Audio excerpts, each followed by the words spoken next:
Authorities say more than 100 people have been killed by floods over the July 4th weekend. A number of people are still unaccounted for now. And as the search for any potential survivors continues, there are new questions being raised over the emergency alerts that were supposed to warn local residents of those dangerous conditions. Rescue efforts are underway. It's multiple agencies involved at the federal, state, and local level.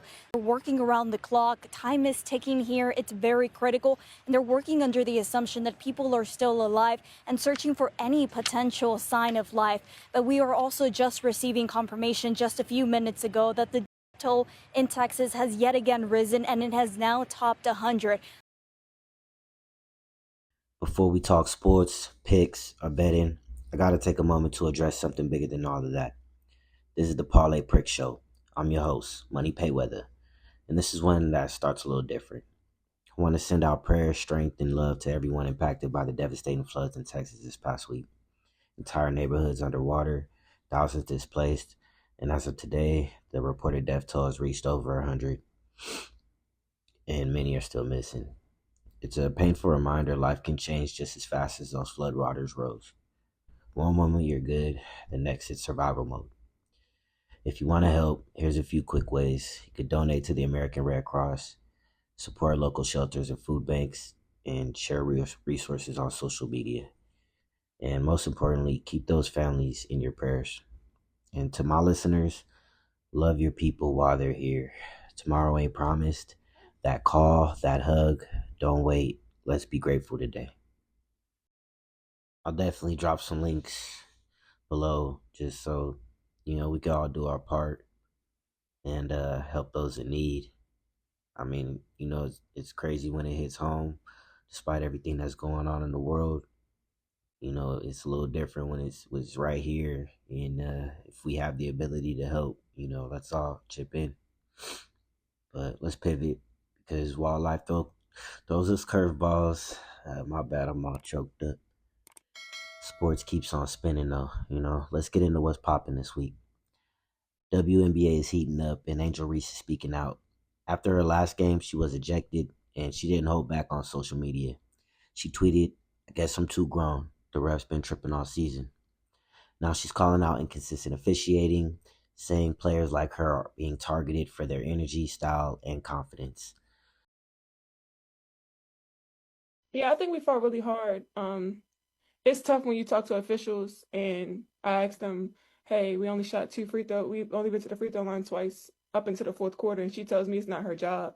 So I know it's frustrating because I know how hard we're battling inside. And I think that we came down and fought as hard as we could with what we had. And I just know we continue to grow in this. And I think this is a leaping step for us. And obviously we know we can compete with the best.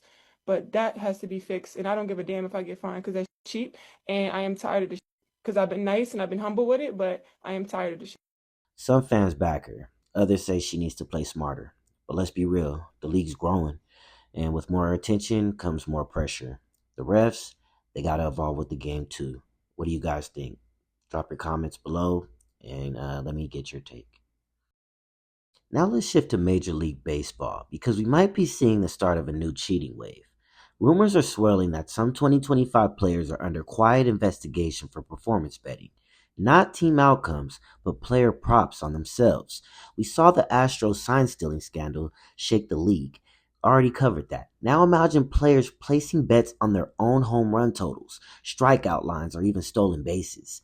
This ain't just about fantasy stats. It's a major question.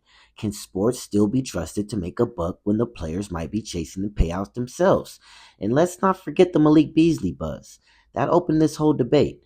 If leagues don't lock this down now, it's only going to get messier, trust me. And guys, this is a sports betting channel.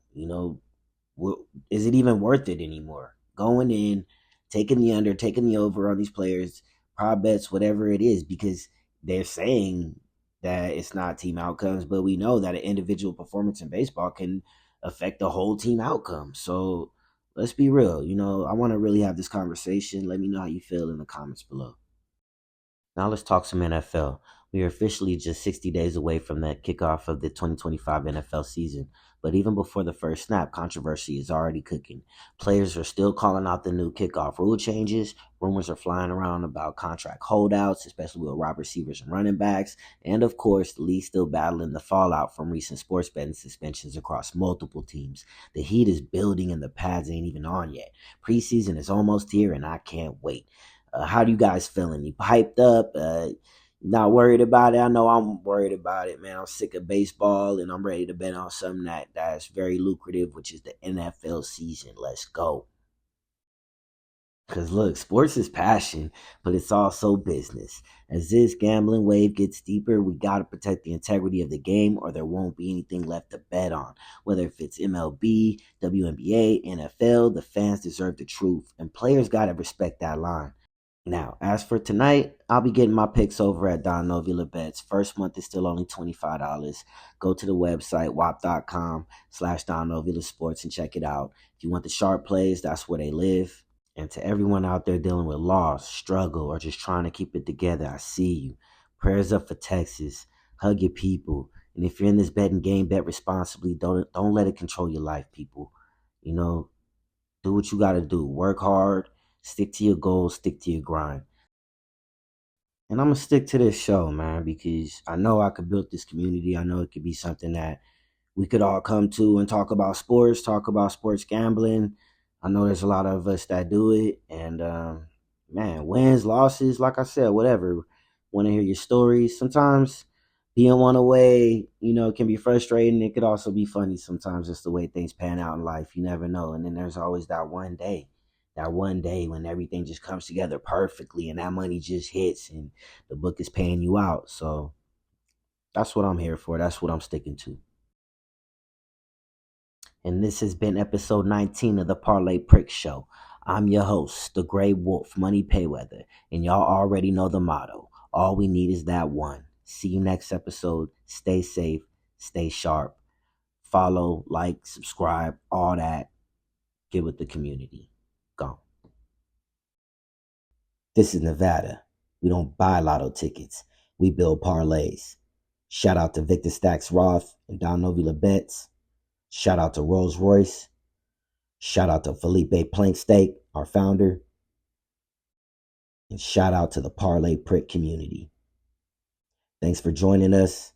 I'm your host, Money Payweather. Let's get this money and have a wonderful day.